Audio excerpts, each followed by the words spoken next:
Assalamualaikum warahmatullahi wabarakatuh. Saya Aprilia Putri Jasmine Tungka, NIM G701-19045 dari kelas A, kelompok 5. Di sini saya akan menjelaskan uji disolusi terbanding tablet ciprofloxacin. Sebelum itu, perlu kita ketahui apa itu uji disolusi terbanding. Uji disolusi terbanding adalah pengujian yang dapat digunakan untuk memastikan ekivalensi dan sifat-sifat produk obat. Tujuan dari uji disolusi terbanding adalah untuk memastikan kemiripan kualitas dan sifat-sifat produk obat dengan perubahan monitor dalam formulasi atau pembuatan setelah izin pemasaran obat. Syaratnya adalah produk yang tidak memerlukan studi in vivo produk obat kopi yang hanya beda kekuatan. UDT dapat diterima untuk kekuatan yang lebih rendah.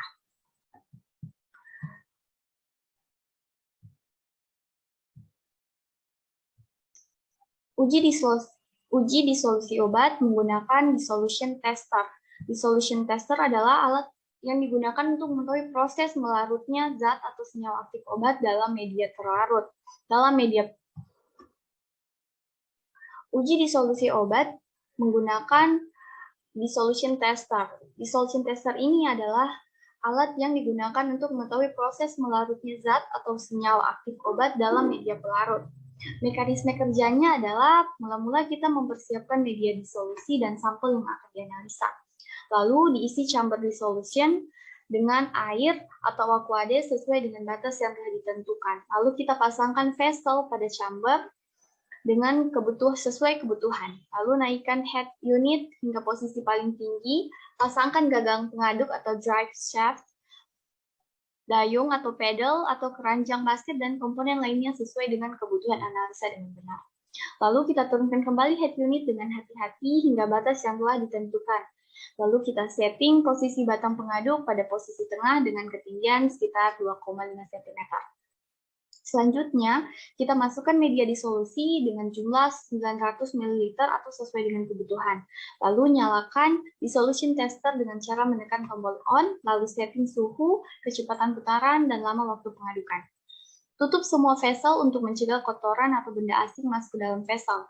Lalu, setelah suhu pada temperatur controller menunjukkan di kisaran 37 derajat Celcius, masukkan obat secara bersamaan, dan tekan tombol start untuk memulai proses. Setelah mencapai waktu yang telah ditentukan, ambil sampel secara bersamaan. Berikut adalah monografi obat ciprofloxacin. pH mediumnya adalah 1,2, volume mediumnya adalah 900 ml, volume samplingnya adalah 5 ml, panjang gelombang maksimumnya adalah 276 nanometer, dan nilai Q atau kadar yang terlarut pada menit ke-30 adalah tidak kurang dari 80%. Berikut adalah syarat keberterimaan uji disolusi.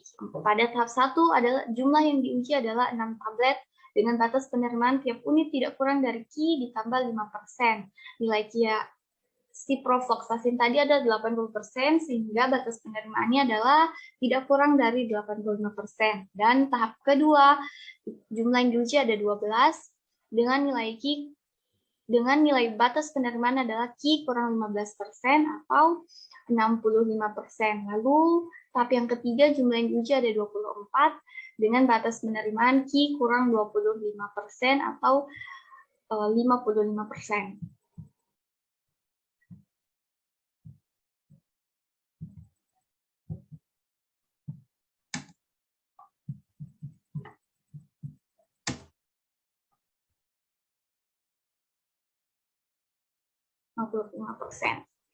Berikutnya kita akan menggunakan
Selanjutnya kita akan melakukan uji disolusi terbanding tablet obat menggunakan selanjutnya kita akan melakukan uji disolusi terbanding tablet obat menggunakan aplikasi PAHQ Bootstrap. Aplikasi ini dapat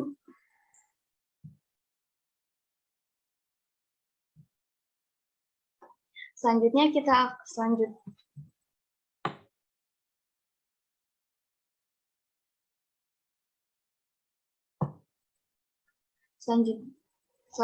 kita akan melakukan uji disolusi terbanding obat menggunakan aplikasi PHQ Bootstrap. Caranya adalah pertama pada menu main kita masukkan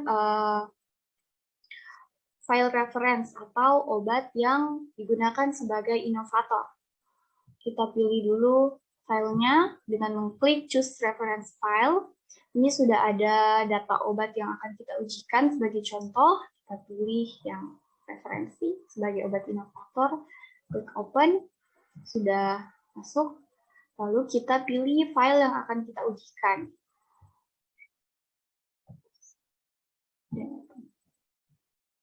Ini adalah parameternya. Number of bootstraps kita pilih 5.000. Kemudian interval kepercayaannya adalah 90%. Sampling modenya kita pilih wall factors. Lalu untuk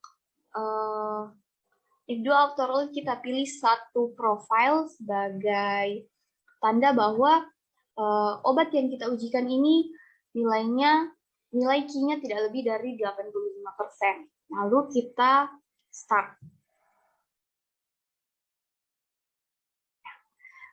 Hasil yang muncul F2 sama dengan 50,81. Ini original values, nilai murninya adalah 16,52, F2-nya 52,15. F2 menandakan bahwa F2 adalah nilai kesimilaritas obat yang diujikan dengan inovatornya.